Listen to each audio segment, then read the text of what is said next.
Welcome sa Tagalog Manhwa Recap.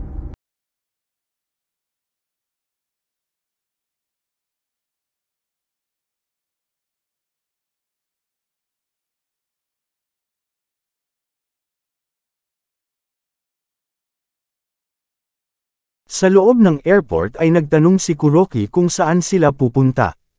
Sumagot si Chen Fan na sa cave ng mga Earth Gods. Kapag nakuha nila ang mga treasures na nandoon, ito ay lubos na makakatulong upang lumakas pa ang kanyang taglay na kapangyarihan. Idinagdag sa kanyang isip na sa ngayon ay kailangan niyang makahanap ng spiritual path dahil sa ang kanyang cultivation ay nag-i-increase ng napakabilis at ang kanyang aura ay lumalakas na rin ng lumalakas. Mula sa Hong Sect altar sa South Pacific ay tumungo ang ancestor ng Hong Sect sa kanilang headquarters. Agad na yumukod ang kasalukuyang sect master na si Hong Chongfan, nagbigay ng pagbatit paggalang sa ancestor. Sinabi ng ancestor na ilang taon siyang nawala yet nagawa nitong ma-manage at ma-maintain ang foundation ng kanilang Hong Sect, maayos daw ang naging trabaho nito. Ancestor saad ni Master Hong pumunta raw si Chen Baixuan at in-injure ang marami sa kanilang mga elders, at ninamatay pa raw ang iba. Winasak nito ang reputasyon ng kanilang Hong Sect, sila na mga descendants nito ay hindi kayang pigilan ang Chen Baixuan na iyon. Sumagot si Ancestor Hong na hindi niya ito sinisisi patungkol doon, after all kahit na ang witch god nga raw ay napatay ng taong iyon. Ancestor ano ang gagawin natin tanong ni Master Hong, sumagot si Ancestor Hong na sa 12 taon, ang mga gods ay magpapakita sa kanila ng path. Siya raw ay inimbito ni Brother Lee na tumungo sa Kilimantan, upang maabot niya ang realm of God sa kanila papatayin si Chen Baixuan. Sa Southeastern Asia naman partikular sa longtang ng Xingzhou, ay pumasok sa Dragon God's Hall ang isang lalaki, agad na lumuhad nang makita ang isang master, ang kanilang Dragon Hall of Longtang daw ay inimbitahang tumungo sa Sacred Land. O tugon ng master ngayon na raw ba ang 12 taon, nagtanong ang lalaki kung ito ba ay mayroong kinalaman kay Chen Baixuan, ngunit sumagot lang ang master na kung ang Sacred Land ay bukas na, ang sino mang binigyan ng imbitasyon ay kailangang pumunta. Ang Hong Sect ang Lin family silang lahat, kahit pa namatay na ang witch god ng dahil lang sa isang babae, kung kaya bakit naman daw maghihintay lang siya rito na patayin ni Chen Baixuan at lumipat ang eksena sa dating bahay ng Lin family sa southeastern China. Bumukas ang pinto humakbang palabas ang isang master, siya raw ay sinabihang wag habulin si Chen Baixuan ngunit hindi raw siya maaaring sumuko at lumipat ang eksena sa Great Traveling Agency. Welcome bungad ng lalaki sila raw ay nag-o-offer ng large variety ng traveling services. Narito na raw ang lahat ng kakailanganin nila nakatuon ng pangungusap na ito sa kanyang customer. Narito na raw ang lahat ng kakailanganin nila mula sa scuba diving hanggang sa pag-adventure sa mga native forest. Sinabi ni Chen Fan na kailangan niya raw ng guide na experienced na sa area ng Kalimintan. O Kalimintan tugon ng lalaki sige hayaan daw siya nitong tumawag ng taong makakatulong. Iyon na nga ang kanyang ginawa subalit kapansin-pansin ang ekspresyon ng kanyang mukha nang marinig ang nasa kabilang linya. Hasambit ni Chen Fan wala raw bang guide, kung ganun tutungo na lang daw sila sa ibang agency. Well saad ng lalaki mayroon dong guide. Hanggat ayos lang daw sa kanilang mayroong kasamang ibang mga tao.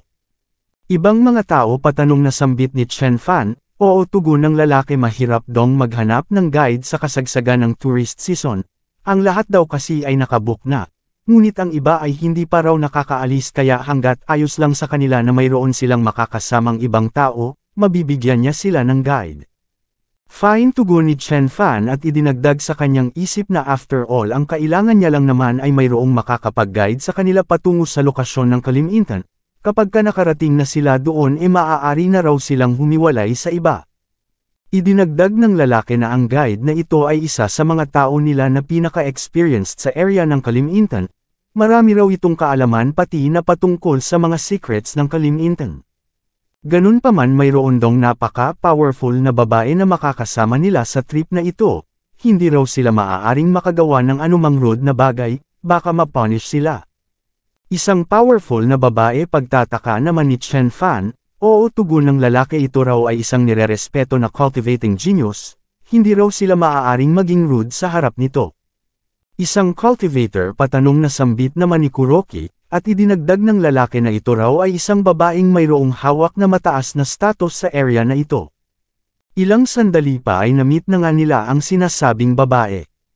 O sambit niya gusto niyong sumama samin, hindi umimik ang dalawa idinagdag ng babae na sila raw ay pupunta sa isang valley na nasa central area ng Kalimantan, at ang lugar daw na iyon ay napaka-mapanganib. Isa pa titigil din daw sila doon ng mga ilang araw, kaya bakit daw ba sasama ang mga ito sa kanila? O tugon ni Chen Fan doon din daw sila pupunta at mananatili rin sila doon ng ilang araw. Hatugon ng babae papayag daw siya na sumama ang mga ito sa kanila kung matatalo nito ang kanyang bodyguard, dahil hindi siya mag-aaksaya ng oras upang protektahan sila doon. Ang pangalan daw ng kanyang bodyguard ay Sai Sha, kung gusto raw ng mga itong sumama sa kanila kailangan muna nila itong talunin. Binigyan ng order ni Chen Fan si Kuroki na agad namang nagdash, hasambit ng babae ang babaeng ito ang ipapalaban niya, sumugod si Sai Sha nag-engage ang dalawa at bigla na lang tumilapon si Sai Sha na siyang labis nitong ipinagtaka. Hasambit ng babae ang babaeng iyon ay mukha lang gentle ngunit nagawa nitong matalo si Sai Sha. Pasensya na medyo redundant hindi pa kasi binigyan ng author ng pangalan ang babaeng ito na una pang binigyan ng pangalan ang kanyang bodyguard amp. Nagtanong si Chen Fan kung gusto pa ba nitong sumubok uli, ikaw sambit ng babae nang biglang lumapit ang isa mismo kang ang babaeng iyon daw ay isang martial artist kaya ang ordinaryong bodyguard nito ay walang match sa babaeng iyon. O tugon ng babae at dumating na ang guide na si Hassan. Ilang sandali pa ay naghanda na silang maglakbay, at makalipas ang 2 araw ay narating na nila ang bungad ng Kalimantan Forest. Nagpatuloy sila sa paglalakad at makalipas ang ilang sandali, tinanong ng babae si Chen Fan kung sigurado ba talaga ito gusto nitong tumuloy ng walang anumang preparasyon ngunit sumagot lang si Chen Fan na hindi na kailangan dahil ang gubat na ito ay napakaliit na siya namang ipinagtaka ng isa. Idinagdag ni Chen Fan na base sa kanyang calculations, di magtatagal at mararating na nila ang valley. Nagpatuloy na sila sa paglalakad sinabi ni Kuroki na ang lugar na ito ay mayroong maraming mga secrets magiging mapanganib daw ba ang paglalakbay nilang ito. Calm down tugon ni Chen Fan wala raw itong kahit na anong dapat na ikatakot hanggat kasama siya nito nang biglang mayroong napansin ang isa tigil sigaw niya, at makikita ang pagdating ng isang monk na nakasakay sa isang white tiger. Greetings Tiger King agad namang bati ng guide. Ikinararangal naming makita kadagdag ng isa sila raw ay nagmula sa Guo family ng Malay. So kayo ay nagmula sa Guo family patanong na sambit ng Tiger King, umalis na raw sila rito wag nilang sayangin ang kanilang buhay, at agad na nagdash pasulong. Hasambit ni Miss Guo yun daw ba ay isa sa 4 kings ng Southeastern Asia? Sumagot ang lalaki na ito ay nakasakay sa isang white tiger tapos napakapayat pa kaya sino pa raw ba yun? Sumigaw ang iba na ngunit bakit nandito ito sa lugar na ito, ayon sa alamat tugon ng isa mayroon dong great wealth sa valley ngunit sa nagdaang ilang daang taon ay marami na ang nasawi dahil sa paghahanap sa great wealth na ito at sa tingin niya raw sa valley iyon pupunta. Tiyak na magmula ngayon habang papalapit sila ng papalapit, mas marami pa silang makikitang mga experts at magiging mas mapanganib pa ang journey na ito at sumigaw naman ang isa na bumalik na lang daw sila hanggat mayroon pa silang tsansa. Ito raw ay napakamapanganib nang biglang humakbang ang dalawa na siyang umagaw sa atensyon ni Miss Guo. Hasambit niya sa kanyang mga kasamahan kakarating lang nila tapos gusto na ng mga ito na bumalik, tingnan nila yung dalawa hindi raw ba sila nahihiya. Habang nagtaka naman si Chen Fan bakit maraming mga tao raw ang nakakaalam patungkol dito, ano ang nangyayari. Makalipas ang ilang sandali ay narating na nila ang Wuhai Valley, kung saan maaaninag mula sa itaas ang isang napakalaking formation. Sinabi ng lalaki na mas maiging umuwi na lang sila, hindi tugon naman ni Miss Guo kakarating lang nila, lumapit pa raw sila ng kaunti at napasabi naman si Chen Fan na ang barrier na ito ay medyo napakalaki. Lumapit naman ang Tiger King sa isang grupo, nagsabing ang Wuhai Valley ay napakamapanganib, sigurado daw ba talaga ang mga ito na tutuloy sila. Hatugon naman ng mommy wag daw itong magpanggap na mas malakas sa kanila, hindi raw ba't nag-gather silang lahat dito para lang sa iisang rason. Oo tugon naman ng Tiger God ngunit kung ang mga sabi-sabi raw patungkol sa lugar na ito ay totoo then hindi raw ba't ang mga god sa mundong ito ay pupunta rito, ano raw ba kaya sa tingin ng mga ito kung iyon ay mangyayari. Hatugon ng Red Snake King, so sinasabi raw ba nitong wala silang magagawa rito kundi ang mga iyon lang. Sumabat ang isa na kung ganoon daw pala ano pa ang silbi ng pagpunta nila rito. Upang mang-attract ng mga tao, tugon naman ng Red Snake King nang biglang may napansin ang Tiger King, mayroon dong paparating mga ordinaryong grupo ng mga tao. Bakit nandito ang mga ito? Iniisip daw ba ng mga ito na joke lang ang lugar na ito? Umupo sa kanyang tiger nag-meditate? Well, hahayaan niya na lang daw ang mga itong mauna, ayaw niyang mag-take ng risk. Ang aura ng lugar na ito ay napaka-powerful, magko-cultivate na lang daw siya. Napatingin ang lalaki sa grupo ng mga masters, ito raw ay ang mga kings.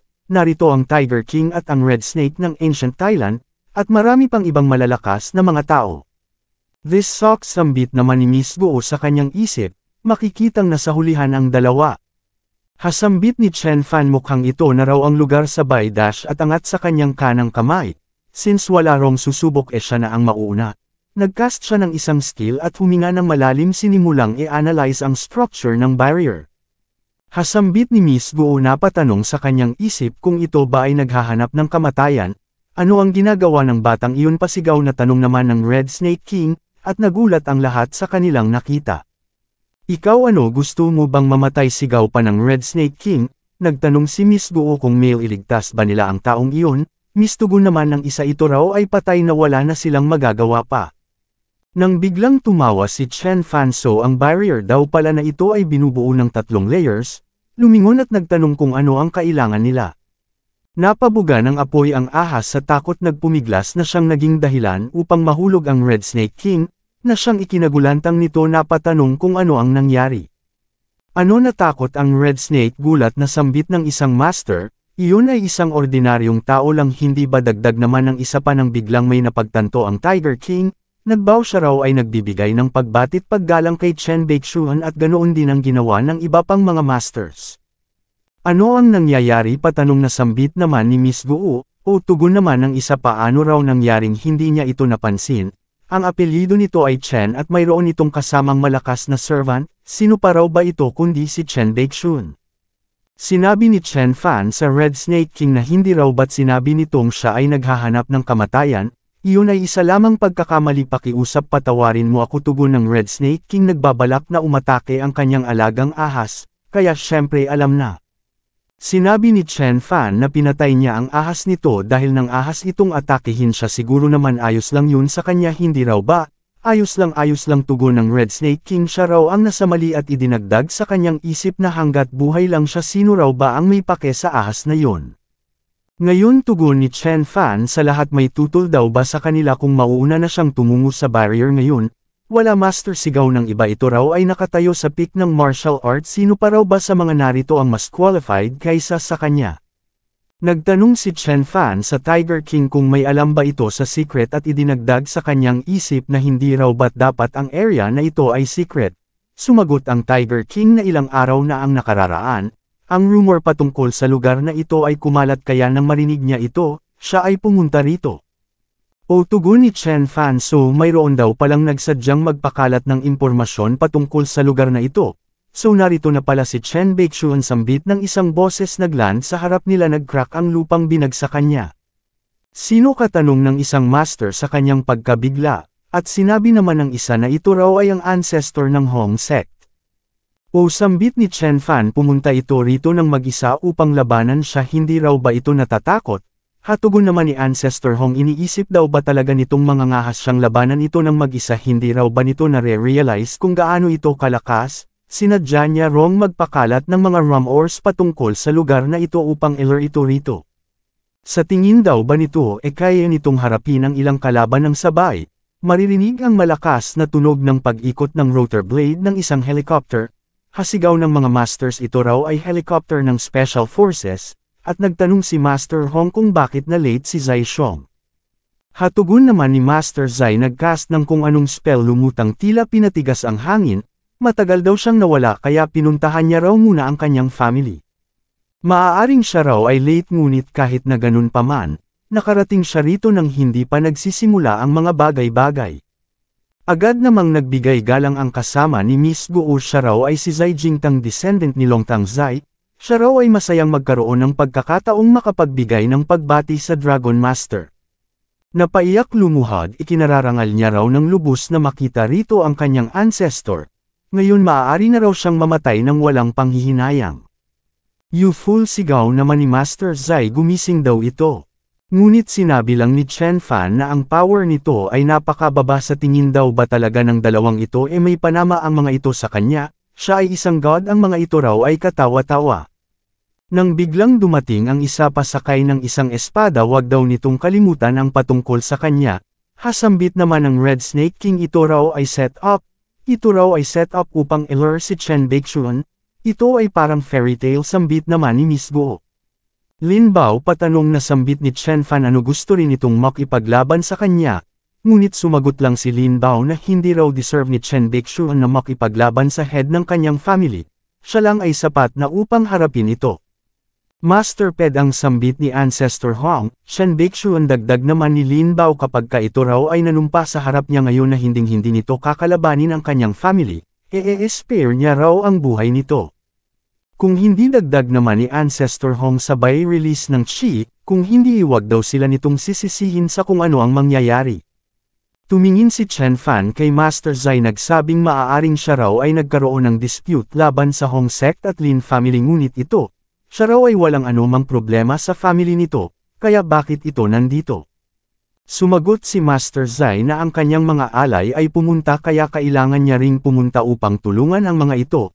Si Chen Baekhyun daw ay napaka-powerful, although sa ngayon ay hindi sila magkalaban. Ano naman daw ba ang magiging assurance niya na hindi nito kakalabanin ang kanyang family sa hinaharap, at makikitang napatawa si Chen Fan. So sambit niya, so iniisip daw ba nitong mapipwersa siyang mag-submit laban lang sa kanilang tatlo, pues sa araw na ito papatayin niya raw silang tatlo at ipapaalam sa buong mundo na siya na si Chen Baekhyun ay hindi maaaring basta-bastahin ng sinuman.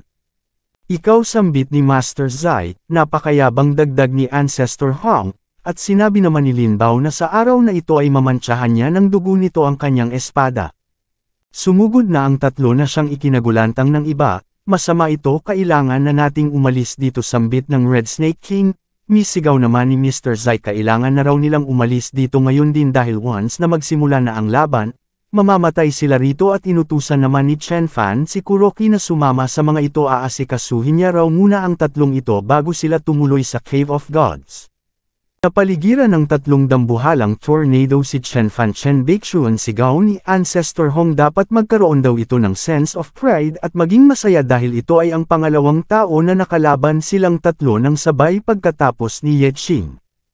O ganoon ba, tugon ni Chen Fan, since hindi raw sila napatay ni Ye Qing pues siya na raw ang tatapos sa kanila. Para kay Ye Qing sabay sipa sa isang tornado naglaho. Shit, sambit ni Ancestor Hong, napatanong sa kanyang isip kung papaano nahanap ni Chen Fan ang weakest point ng kanyang formation, nagcast ng Hand of Rolling Cloud technique. Umihip si Master Zai, nagperform ng isang wind technique, at nagpakawala naman ng isang slash si Lin Bao, ngunit binasag lang ito ni Chen Fan gamit ang isang kamay at sinabihan si Lin Bao na kailangan pa nito ng 10 taong training bago siya nito matatalo gamit ang espada. Hindi makapaniwala si Lin Bao na nagawang ma-deflect ni Chen Fan ang kanyang atake gamit lang ang kamay. Nag-infuse ng chi si Chen Fan sa kanyang daliri, hiniwa ang Hand of Rolling Cloud technique ni Ancestor Hong, nagbigay ng kaunting trash talk, nag-infuse ng chi at nag-roar upang salubungin ang atake ni Master Zai na paparating. O interesting, sambit ni Chen Fan, ito raw ay mayroong kaunting merit, at hindi naman makapaniwala ang Tiger King sa kanyang nasaksihan. Patayin si Chen Baekhyun, sigaw ng Red Snake King, sa tatlo sila raw ay mga gods, kayang-kaya raw nila itong patayin. Chen Baekhyun, sambit ni Ancestor Hong, mukhang na-underestimate niya raw ito. Pagdating sa lakas at kasalukuyang cultivation level mukhang kapantay daw nito si Ye Qing 50 years ago. Ngunit regardless, dagdag naman ni Master Zai, kahit na ano pa man kailangan daw nitong sumunod sa non-aggression pact. Ngunit nagcast lang si Chen Fan ng Thunder Art Inactivate. At nagtanong kung ano pa ang hinihintay nila na siya namang labis na ikinagulat ni Ancestor Hong ito raw ay isang earth-shaking magic. Sinabihan ng kanyang mga kasama na huwag hintayin na makapag-build pa ng lakas si Chen Baekhyun, umatake na agad sila ng sabay. Ipinirform ni Ancestor Hong ang 7 Phantoms 1000 Illusions of Rolling Cloud, nag-perform ng isang wind art si Master Zai, at ipinirform naman ni Lin Bao ang sword art ng Lin family na Sword of the Swimming Dragon. Ngunit nagawang maneutralize ni Chen Fan ang lahat ng ito gamit lang ang kanyang thunder art na siyang ikinabiglan. Napasabi ang Tiger King na si Chen Baixuan ay isang puwersa na nasa itaas ng mga gods. Unfortunately sambit ni Chen Fan sa kanyang isip, unfortunately kakapasok niya pa lang sa Divine God Realm kaya hindi niya ma-disperse ang mga ito sa isang atake lang. Thunder Art patanong na sambit naman ni Master Zai tinanong si Chen Fan kung kilala ba nito si Master Yao ng Heavenly Master Sect na agad namang sinagot ni Chen Fan ng hindi. Idinagdag ni Master Zai na ang Thunder Arts ay secret technique ni Master Yao Daui kaya paano ito naging hasabat ni Lin Bao wag na raw silang magsayang pa ng hininga gawin na raw nila ito ngayon din, hindi na mahalaga kung sila man o ito ang matapos sa araw na ito. Hasambit naman ni Chen Fan nagtanong kung mayroon pa ba silang mga powerful cards. Gusto siyang patayin ng mga ito iyon ay hindi mangyayari. Idinagdag sa kanyang isip na ang mga ito ay parang mga time bomb kailangang tapusin niya na agad ang mga ito. Combination, hindi niya raw inaasahang gagamit ang mga ito ng ganitong primitive backward technique laban sa kanya, at nagpakawala ng isang atake upang i-disrupt ang tatlo. Sinalubong ito ni Lin Bao gamit ang isang sword attack na assisted ng Unified Chi nilang tatlo, nagkaroon ng pagsabog. Hasambit ni Lin Bao sa kanyang isip ang atake nilang iyon ay mayroong puwersa na mayroong kakayahang tapusin ang 5 Immortal State Warriors, ngunit paanong nangyaring napupush back silang tatlo ni Chen Baixuan ng mag-isa dagdag naman ni Master Zai. Come again sambit ni Chen Fan sabay release ng isa pang teknik sinangga ito ng tatlo sa pangunguna ni Lin Bao, at nag-perform ng isa pang teknik si Chen Fan ang Chakra of Sun and Moon. Be careful sigaw ni Ancestor Hong ito raw yung move na ginamit ni Chen Baixuan upang patayin si Hiroichi Takemiya doon sa Tokyo Tower. Arise sigaw ni Lin Bao sabay perform ng Art of Blood Sword, huminga ng malalim at nagpakawala. Kinalkala ni Chen Fan ang timing at nagpakawala na rin, sumigaw si Lin Bao na nagtataka siya kung ano ang gagawin ni Chen Baixuan. Kung iiwasan nito ang atakeng pinakawalan niya mawawalan ito ng chi at ito naman ay mamamatay kung hindi ito iiwas. Kaya Chen Baixuan sumuko na lang daw ito, ngunit nagulat siya nang makitang hindi ito iniwasan ni Chen Fan habang sinalo niya naman ng direkta ang atake nito.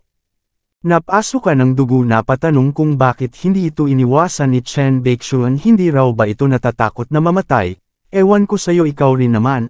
Napansin ni Chen Fan na ang teknik na ginamit ni Lin Bao ay ang Art of the Sacrificial Blood Sword, bumagsak sa lupa nagkaroon ng matinding impact. Ano ang nangyari tanong ni Ancestor Hong sa kanyang isip ayos pa rin daw ba si Chen Baixuan na gamit na raw nila ang lahat ng kanilang lakas ni sinicrifice pa nila ang young master ng Lin family, kaya kung hindi nila napatay si Chen Baixuan sa atakeng iyon natatakot daw siyang wala na silang sapat pa na lakas upang labanan ito. Napatanong ang Tiger King sa kanyang isip kung nakasurvive ba si Chen Baixuan, habang si Kuroki naman ay nag-o-obserba lang. Humiwalay ang kaluluwa ni Lin Bao sa kanyang katawan. Chen Fan sambit niya ito raw ay isang fool. Maaari naman daw sana nilang pag-usapan na lang ang lahat nang wala nang masaktan pa, ngayon tingnan nito silang dalawa raw tuloy ay pareho nang nawala ng katawan. Ganun pa man nagulat sila nang bigla na lang umangat si Chen Fan instant na nag-heal ang damage. Teka lang Ice Muscles at Jade Bone ano ito raw ba ay naging isa ng Earth Deity? Ikaw Pautal na sambit ni Lin Bao sino raw ba talaga ito? Ngunit sumagot lang si Chen Fan na dapat ito raw ay maging proud since ito ay ang kauna-unahang nagbigay sa kanya ng pinsala magmula nung ma-refine niya ang kanyang physical immortal Jade Body sabay basag sa Sacrificial Blood Sword. Hasambit ni Lin Bao ang Sacrificial Blood Sword na iyon ay nakalink sa kanyang kaluluwa at dugo kaya ngayon, ang kanyang physical body at kaluluwa ay pareho ng injured since binasag ng pinong-pino ni Chen Baixuan ang Sacrificial Blood Sword. Agad siyang sumibat tuluyan nang iniwanan ang kanyang physical na katawan. Chen Baixuan sigaw niya ang utang na ito pagbabayaran niya ito ng milyong ulit at sinigawan si Ancestor Hong na umalis na at nagsimulan na nga itong humakbang. O sa tingin mo makakatakas kasambit ni Chen Fan sabay release sa kanyang flying sword. Tuluyan ang nabura ang existence ni Lin Bao sa mundo. Pumihit ang flying sword patungo kay Ancestor Hong ginamit ang Hand of Rolling Cloud Heavenly Seal upang sanggahin ito, ngunit tumagos lang dito ang flying sword hati ang kanyang katawan. Hindi ako sure kung ano ang nangyari dito, siguro ginamit niya ang parehong teknik na ginamit ni Lin Bao kanina, inihiwalay niya rin ang kanyang kaluluwa sa kanyang katawan o kaya naman ang nahati niyang katawan ay isang ilusyon lang, but if symptoms persist, consult your author. Kill command ni Chen Fan sa kanyang flying sword rumagasa patungo kay Ancestor Hong, napasabi sa kanyang isip na mukhang katapusan niya na. Nang biglang dineflect ito ng isang atake, kaya nagkaroon ng chance ang makasibat si Ancestor Hong. Hasambit ni Chen Fan, nag-dare itong pigilan siya, gusto raw ba nitong mamatay? Sumagot si Master Zai na si Ancestor Hong ay kanyang old friend kaya hindi niya maaatim na panuurin lang itong mamatay. Besides, kahit na hindi niya iyon ginawa, spare daw ba nito ang buhay niya? Hatugon ni Chen Fan kung alam na raw pala nito ang result, then maging good boy na lang daw ito at mamatay para sa kanya. Nang biglang sumibat si Master Zai, kung gusto raw siya nitong patayin, then habulin daw siya nito sa Never Return Valley. Nagpaalam saglit si Chen Fan kay Kuroki na pupunta siya sa Never Return Valley sa pamamagitan ng telepathy, at sinundan na si Master Zai. Grabe, sambit naman ng ibang mga masters ang laban na ito sa pagitan ng mga Divine Realm experts, isa ang patay isa ang injured habang ang isa naman ay sumibat. Tiyak na ang 1 versus 3 battle daw na ito ay yayanig sa buong mundo. Napasabi si Chen Fan sa kanyang isip na para sa kapakanan ng kanyang mga magulang at mga kamag-anak kailangan niyang patayin ang taong ito. Nakahabol na siya ngunit hindi siya makasunod dahil sa formation. Ito raw ay tumira sa kabundukang ito sa loob ng daan-daang taon kaya malamang alam na raw nito ang bawat formation na narito. Napasabi sa kanyang isip na kaya niyang wasakin ang mga formation na ito sa loob ng 15 minuto, ngunit pagkatapos nun ay mapag-iiwanan na siya ng husto ni Master Zai. Ginamit niya ang Yin Lightning Sword upang wasakin ang formation na nasa kanyang harapan, at ginamit ang parehong paraan upang wasakin ang kabuuan ng formation na nakapalibot sa buong kabundukan. Ilang sandali pa ay bumaba siya, napasabi sa kanyang isip na ang secret technique ng heavenly being dito sa Earth ay mayroong 3 formation, at ito ay nag-o-overlap sa isa't isa. Yung unang winasak niya ay isang misty formation, ang pangalawa ay inactivate ang kanyang divine sense. Teka lang, ito raw ba ay ang primordial 5 elements formation? Kung ito raw ay ibang formation malamang madedelay siya rito ng kaunti, ganun pa man ito raw ay isa lamang primordial 5 elements formation. Piece of cake. Nag-release siya ng chi, nag-perform ng fire art at isa pang elemental art, winasak ang outer layer ng formation. Hahaha, sa wakas sambit ni Chen Fan, patawad daw at pinaghintay niya ito. Nagsimulang mag-incantate o ancient earth, tinatawag niya raw ang earth at wood, inuutusang magsilbi sa kanya. Ang 5 elements formation daw na ito ay mayroong connection sa isa't isa. Once na masolve ang isang formation, maaapektuhan din ang iba. Break, sambit niya sabay flick at bumungad sa harap niya si Master Zai na nasa harap ng kung anong bagay, at hindi makapaniwala si Master Zai na nagawang masolve ni Chen Fan ang 5 Dragon Formation at ang 5 Elements Formation ng ganoon kabilis. Ang dalawang formation na yun sila raw ay inabot ng 12 dosenang taon bago nila ito masolve ng dahan-dahan, at makahanap ng paraan kung papaano makapasok.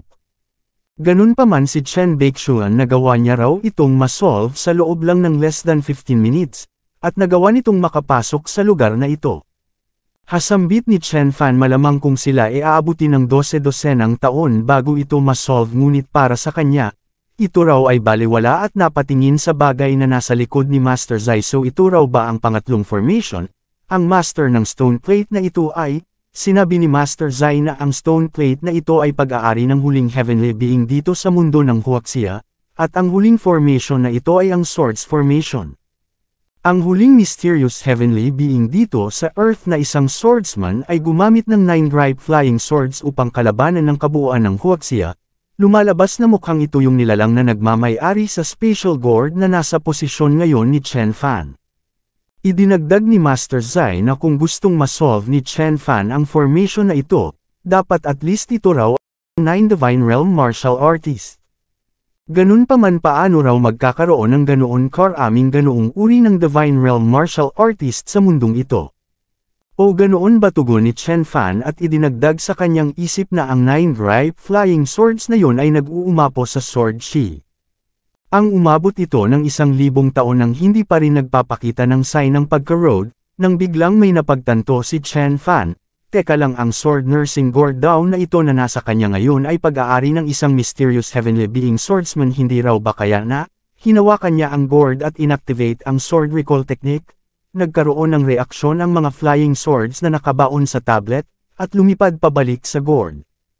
Ano, gulat na sambit ni Master Zai, wag daw nitong sabihin na ang bagay na ito ay ang sword nursing gourd ng mysterious heavenly being swordsman, ngunit ayon daw sa rumor ito ay naglaho na. Hay, sambit naman ni Chen Fan, aksidente lang daw itong napunta sa kanya. Bumukas na ang entrance ng kuweba, nagsimulang humakbang papasok si Chen Fan, at sinabihan si Master Zai na sumunod sa kanya sa loob at niwag na raw itong mag-isip na tumakas pa. Hasambit ni Master Zai, kailangan niya itong sundin, ayaw niya pang mamatay. Isa pa, curious din daw siya patungkol sa heavenly being. At pagpasok nga nila sa loob ay bumungad ang isang nilalang na tila ba nagmi-meditate. Ano, sambit ni Master Zai, ang mysterious heavenly being daw ba na ito ay buhay pa? Hasambit ni Chen Fan, libo-libong taon na ang lumipas kahit na ang isang core formation ay hindi makakasurvive ng ganoon katagal, kaya bakit daw ba nakasurvive ng ganoon katagal ang katawan nito? Lumapit si Chen Fan, sinuri ito, has solid ice cold body at lapis lazuli skeletal.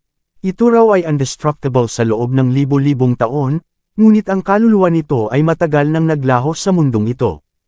Teka lang, ano ang hinahawakan nito? Sambit ni Chen Fan, kinuha, binuklat at binasa. Ang Heaven Gate ay sarado na at ang Heavenly Way ay out of reach. Ano ang ibig sabihin nito? Pagtataka ni Chen Fan, at nagpatuloy sa pagbabasa. Lumalabas na si Xian Tian pala ay umabot ng mahigit sa 492 years ngunit hindi pa rin siya nakahanap ng paraan kung papaano makakaalis sa mortal world na ito. Ang Heaven Gate daw ay nag-i-exist ngunit matagal na itong nakasarado, kaya ang kanyang paglalakbay patungo sa kalangitan ay dito na nagtapos. Inintindi ni Chen Fan ang iba pang nakasulat sa libro, isinarado at napabuntong hininga. Mukhang hinanap daw pala ni Xian Tian ang kalangitan sa kanyang buong buhay dito ngunit siya ay nabigo, marahil baka ito raw ay dahil sa law of nature. Ganun pa man, sa nakikita niya mukhang mayroon dong tatlong paraan.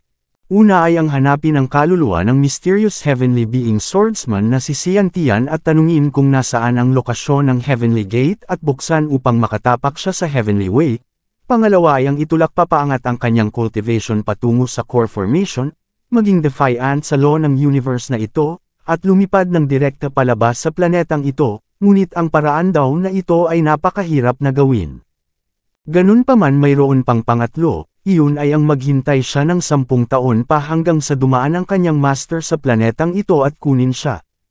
Ang paraan na ito ay wala na siyang kailangang gawin pa, dahil napaka-powerful ng kanyang master. Ganun pa man, bago mangyari yun, gusto niya raw munang maabot ang Xiantian Realm. Sa kasalukuyan ay nasa early stage pa lang siya ng Divine Sea Realm. Kailangan niyang i-consider kung papaano maaabot ang Xiantian Realm sa lalong madaling panahon.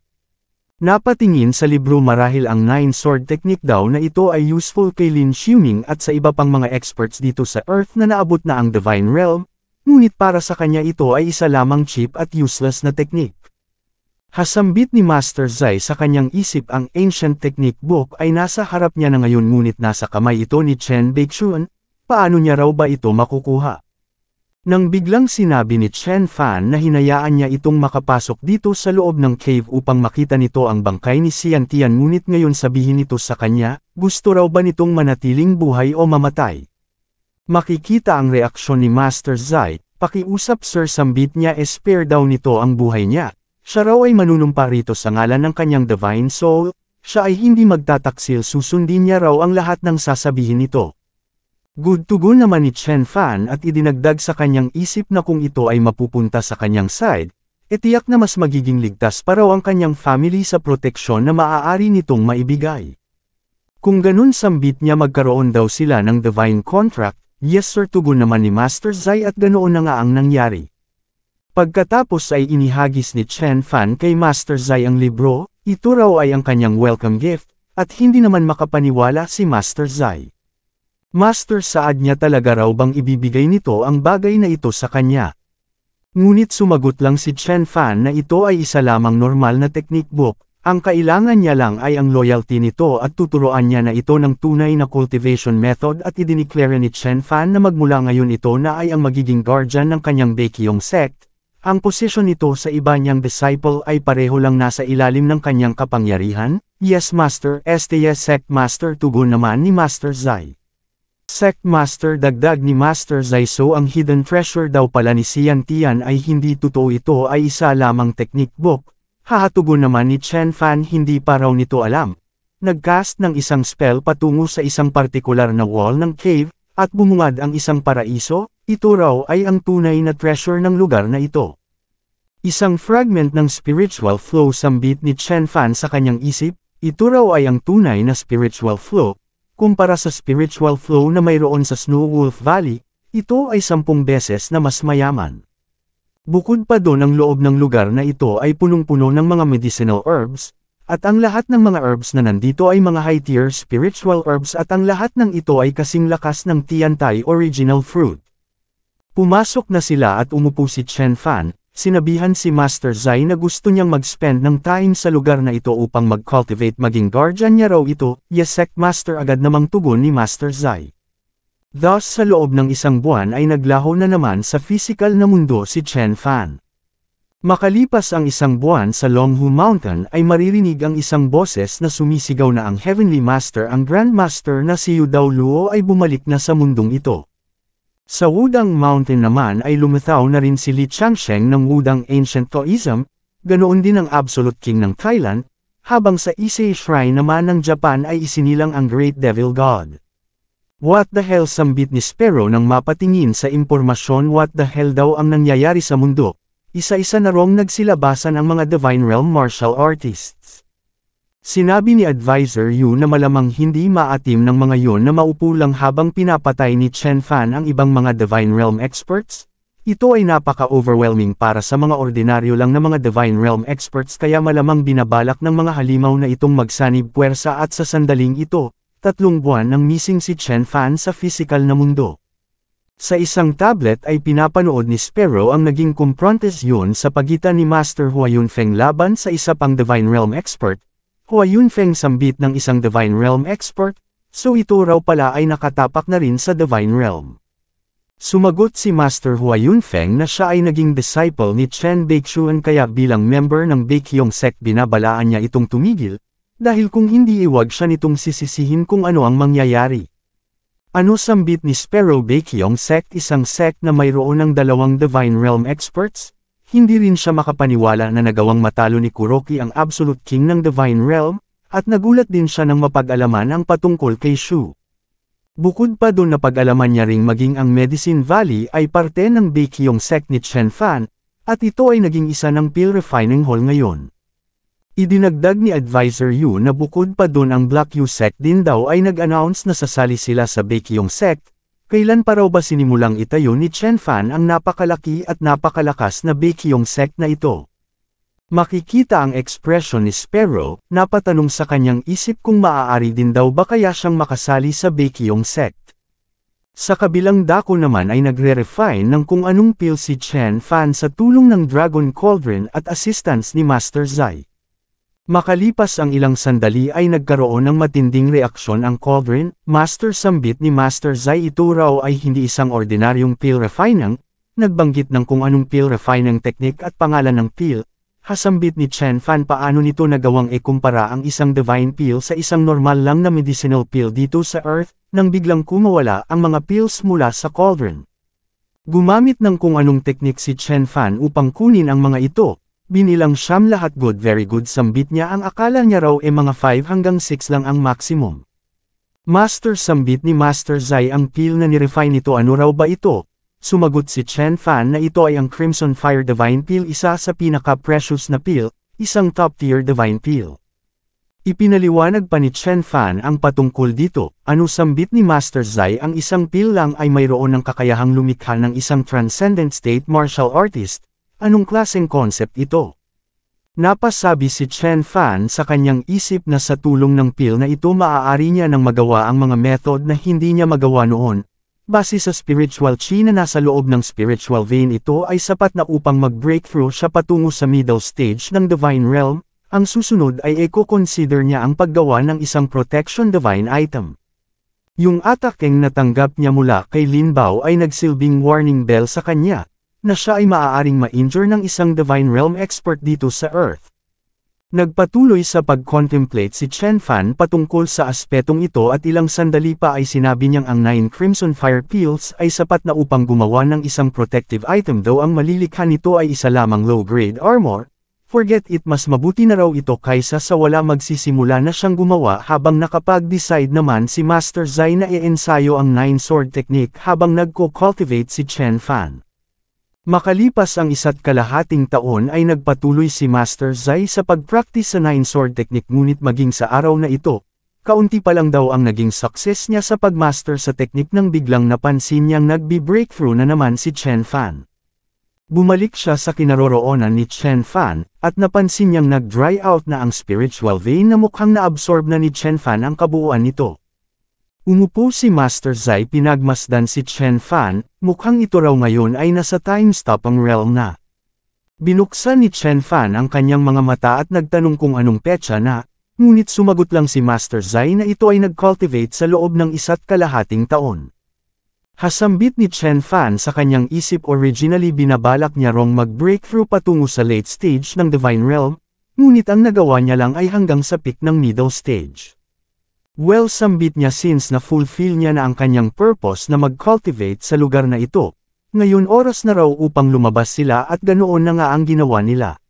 Sa wakas, sambit ni Chen Fan, nandito na uli siya sa outside world, siya ay nawala ng 1.5 taon, malamang marami nang nagbago. Hindi pa naman daw siguro siya nakakalimutan ng mga tao, hindi raw ba?